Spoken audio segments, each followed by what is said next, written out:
माझ्या नवीन व्हिडिओमध्ये तुमचं खूप खूप स्वागत आहे। आज मी बनवणार आहे गाड्यावर बाहेर मिळतात तसे शेवपोहे।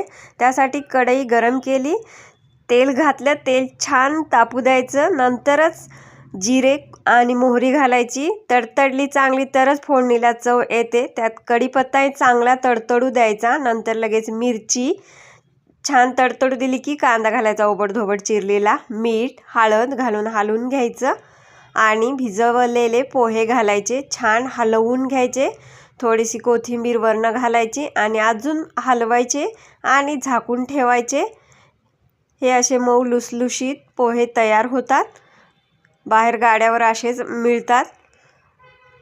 चॅनलवर नवीन असाल, नवीन रेसिपी पाहण्यासाठी चॅनलला माझ्या सबस्क्राईब करा, लाईक करा।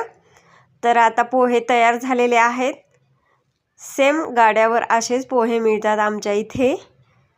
खवलेलं खोबरं बुरबुरायचं, सोबत लिंबू, बारीक शेव पिवळी मिळते तीही घालू शकता, किंवा ही अशी मोठी जरा जाडसर असते तीही शेव त्यावर बुरबुरायची। झाले आपले शेवपोहे तयार। बाय।